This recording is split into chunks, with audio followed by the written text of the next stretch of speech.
Hello guys, welcome to the another case study with me. My name is Rangeela eyes.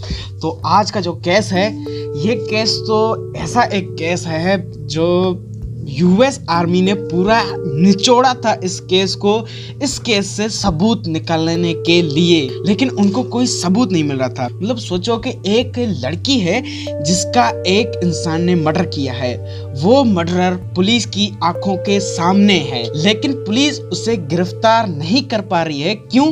क्योंकि उसके खिलाफ police के पास कोई सबूत नहीं है। इस वजह से वो जो मर्डरर है वो आजाद घूम रहा है।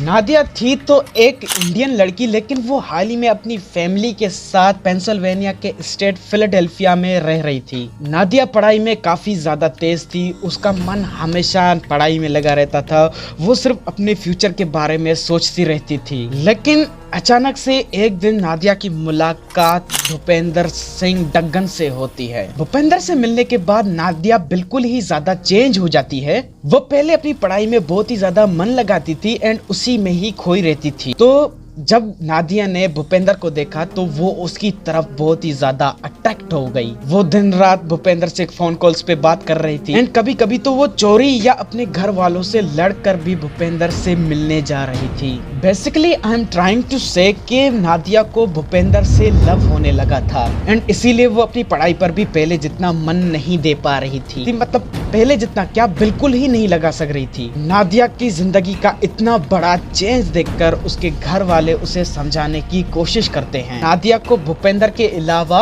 और कोई दिख ही नहीं रहा था। नादिया भूपेंद्र के प्यार में इतनी ज्यादा पागल हो चुकी थी, जब उसकी फैमिली वाले उसे भूपेंद्र को छोड़ने के लिए कहते हैं तो वो उल्टा अपनी फैमिली को ही छोड़कर उनसे सारे रिश्ते खत्म कर देती है। फिर भूपेंद्र के साथ ही उसके घर में उसके साथ रहने लगती है एंड वो दोनों शादी भी नहीं करते एंड एक दूसरे के साथ रहने लगते हैं। And Nadia get born a boy baby without married with Bhupendra Singh. इस वक्त तक नादिया ने अपनी पढ़ाई और अपनी फैमिली को पूरी तरह से भुला दिया था। बहुत ही टाइम ऐसे ही गुजर जाता है एंड अब 2012 आ चुका था एंड नादिया 3 बच्चों की माँ बन चुकी थी और अभी तक उन दोनों ने शादी नहीं की थी एंड उसे लग रहा था कि she is life is going very good. But बात तब बिगड़ जाती है जब 28 फरवरी 2014 को नादिया एंड भूपेंद्र और उसकी 3 महीने की बेटी अलीना सिंह के साथ वो बाजार में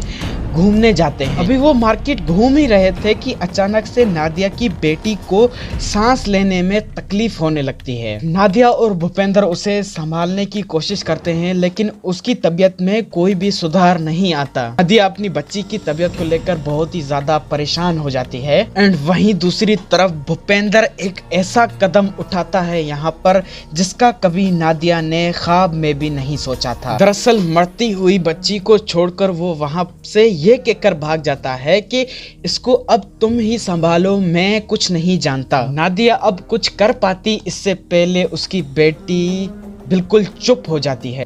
नादिया के बुलाने पर police team and medical team भी वहां पर आती है, लेकिन अभी बहुत ही ज्यादा लेट हो चुकी थी। नादिया की बेटी इस दुनिया से चली जा चुकी थी। पुलिस नादिया की बेटी का पोस्टमार्टम करते हैं, लेकिन पोस्टमार्टम रिपोर्ट में मौत की कोई वजह पता नहीं चलती। हाँ, बच्ची को कुछ बीमारी थी जैसे कि मस्कुलर डिसऑर्डर जैसी बीमारी थी, लेकिन वो भी अभी इतनी बढ़ नहीं गई थी कि वो बच्ची की जान ले सके। पुलिस को शक होता है कि जब बच्ची का दम घुट रहा था तो उसका फादर वहां से भाग चुका था, तो उसी ने ही कुछ गलत तो नहीं किया चाइल्ड के साथ। तो वो इस चीज को मर्डर के तौर पर भी इन्वेस्टिगेट करते हैं, लेकिन उनके हाथ फिर भी कुछ नहीं लगता। नादिया की बच्ची की मौत एक राज बन जाती है। नादिया के घर वाले अब फिर से नादिया से राब्ता करते हैं एंड उसे समझाने की कोशिश करते हैं कि भूपेंद्र एक अच्छा इंसान नहीं है, वो उसके लिए सही नहीं है, वो उसे छोड़कर वापस हमारे पास आ जाए। लेकिन नादिया अपने घर वालों की बात नहीं मानती, वो फिर से भूपेंद्र के साथ रहने लगती है। लेकिन अब उन दोनों के बीच पहले जैसा रिश्ता नहीं रहता, वो दोनों एक दूसरे से बात बात पर झगड़ा करते रहते थे और यहाँ तक कि भूपेंद्र अब नादिया के ऊपर हाथ भी उठाने लगता है और इस चीज से नादिया भी बहुत ही ज्यादा तंग हो जाती है। वो अब भूपेंद्र के साथ रहना नहीं चाहती। तो इसी दौरान नादिया की मुलाकात थॉमस सिंह से होती है। थॉमस सिंह यूएस आर्मी में कुछ टाइम रहने के बाद अब वापस आ चुका था एंड वो फिलहाल इंजीनियरिंग कर रहा था। नादिया थॉमस को जब देखती है तो उसे बहुत ही ज्यादा थॉमस पसंद आता है और थॉमस को भी नादिया पसंद आने लगती है और थॉमस नादिया को कहता है कि तुम भूपेंद्र को छोड़ के वापस आ जाओ। तो इसी मसले मसाइल के रहते हुए कुछ टाइम गुजर जाता है। अब टाइम आता है जनवरी 2012। नादिया का जो रिश्ता प्यार से स्टार्ट हुआ था वो अब नादिया के लिए जहरीला बन चुका था। लेकिन नादिया 2012 को नए साल के तौर पे लेके इस साल की नई शुरुआत करना चाहती थी।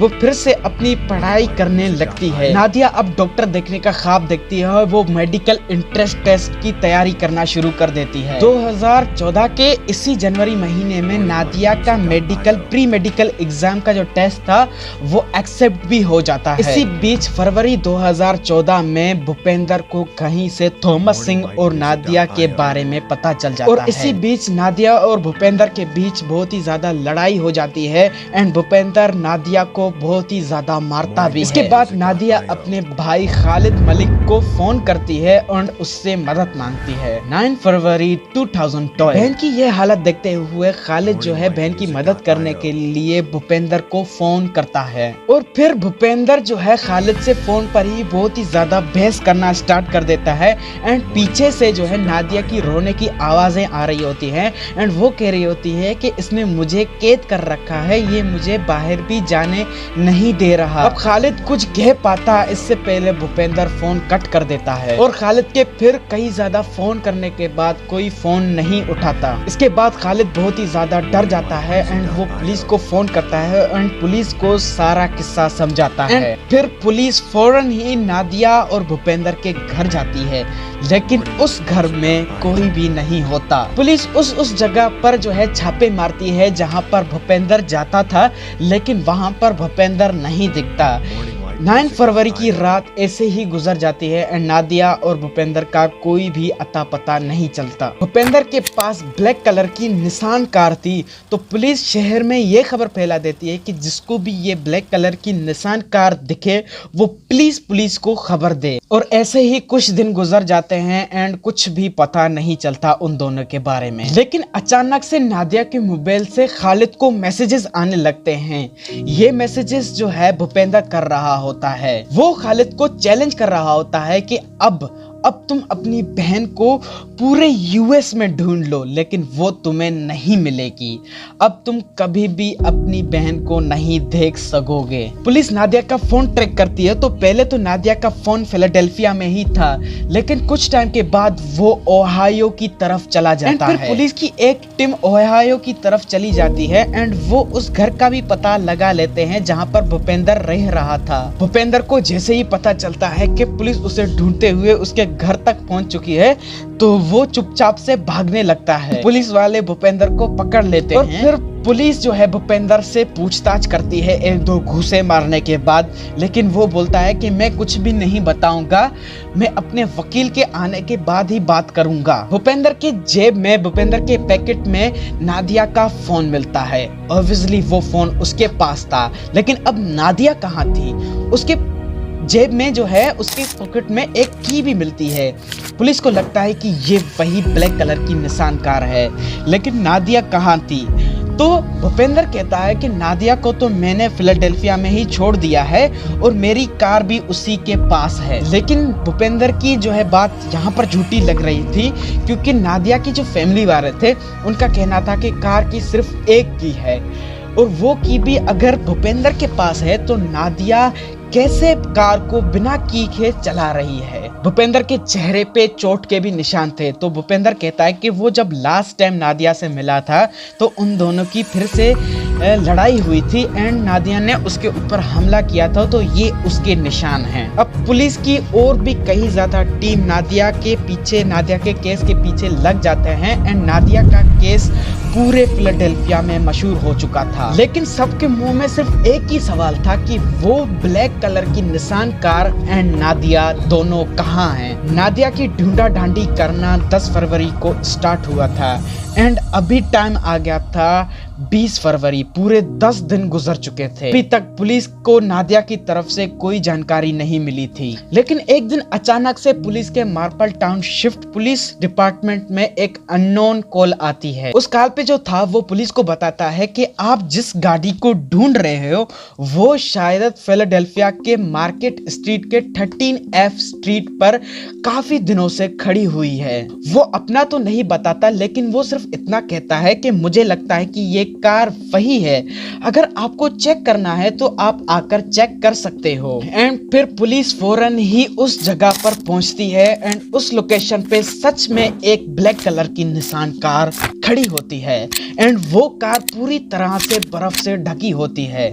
पुलिस उस कार को खोलती है तो उस कार के अंदर काफी ज्यादा पुराने कपड़ों का ढेर था एंड उसके अलावा बहुत सी सारी चीजें बिखरी हुई थी। पुलिस को पहले तो उस कार के अंदर नादिया नहीं मिलती, लेकिन जब वो कपड़ों का ढेर हटाते हैं तो उस कपड़ों के ढेर के नीचे मिलती है नादिया की लाश। 10 दिन से जो पुलिस नादिया को इतना ढूंढ रही थी वो नादिया अब गाड़ी में कपड़ों के नीचे मरी हुई मिलती है। पुलिस नादिया की बॉडी को पोस्टमार्टम के लिए भेजती है, लेकिन हैरानी की बात यहाँ पर ये आती है कि नादिया की जिस्म के ऊपर भी किसी भी फिजिकल हैरेसमेंट या किसी भी चोट के निशान नहीं थे। बिल्कुल उसी तरह जैसे उसकी बेटी की रिपोर्ट क्लियर आई थी और ना ही नादिया की पोस्टमार्टम रिपोर्ट में उसकी मौत की वजह पता चल रही थी। लेकिन फिर से पुलिस जो है नादिया की बॉडी को फॉरेंसिक लैब पोस्टमार्टम के लिए भेजती है। अब पहले वाली रिपोर्ट क्लियर आने की वजह से पुलिस भूपेंद्र को गिरफ्तार नहीं कर पाती, लेकिन वो उसे ये कहती है कि तुम फिलाडेल्फिया में ही रहना।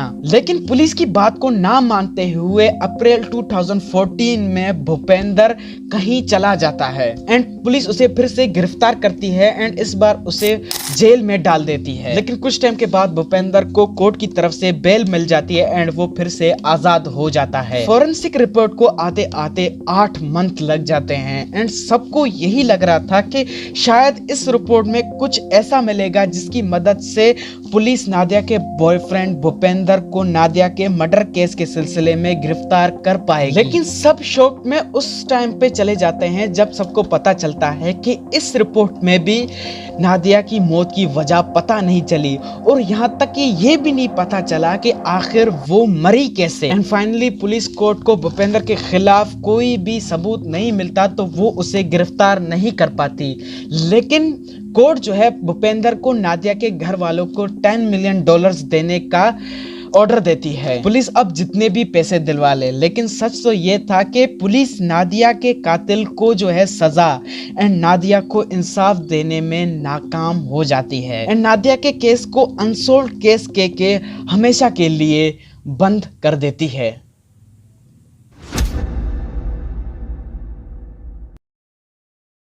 So guys, this is today's case and today's video. I hope you like and I hope you subscribe. अगर तुमको ऐसी वीडियोस देखना पसंद है, ऐसी डॉक्यूमेंट्रीज वीडियोस देखना, तो मैं बनाता रहूँगा हर वीक। तुम चाहे तो लाइक कर सकते हो। तो बाय बाय, सब्सक्राइब कर देना, लाइक कर देना। मिलता हूँ आपको ऐसी ही नेक्स्ट वीडियो।